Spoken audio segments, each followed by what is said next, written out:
Now I request Honorable Catherine West, a member Labour MP for Hornsey and Wood Green. So the floor is yours.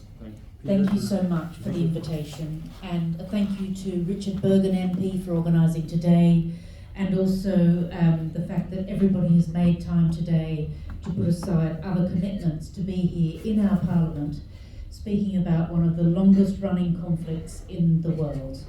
We know that other conflicts such as Cyprus, such as Palestine and Israel, such as Kashmir, these things are not being resolved sufficiently, and now look at the situation that we're in at the moment in the Middle East. We must be much more proactive as the international community to talk about these long-running issues and to get results. I have a little bit of news to add to Fabian's few words, because the National Policy Forum has agreed a number of elements to its statement, and later on I will send it to you in writing, but I just quickly texted our representative on the Labour National Policy Forum, and I am informed that we are agreeing as the Labour Party to ensuring that our manifesto will say human rights abuses in Kashmir must be investigated. No more cover-ups. Number 2, that Labour will comply with the UN resolutions which we know are now very long-standing. Number 3, that for too long, India and Pakistan have talked a lot about Kashmir, but that the voice of Kashmiris has been obscured. And the voice of Kashmiris under Labour will be listened to and will be at the forefront.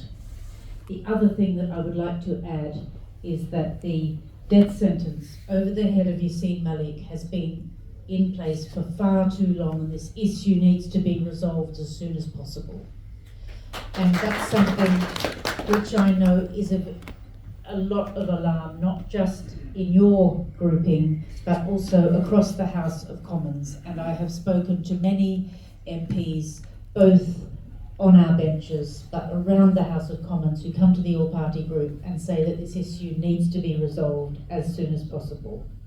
We know that complying with international law and with promoting genuine freedom and with being curious, people have stopped being curious about the human rights abuses in Kashmir, and we must emphasise that Labour will not ignore that, but that we will commit to resourcing and taking to the United Nations a proper look at what has happened in Kashmir historically as well, so that we can put wrong right and make sure that we promote equality, freedom, human rights and a peaceful future for all Kashmiris. Thank you.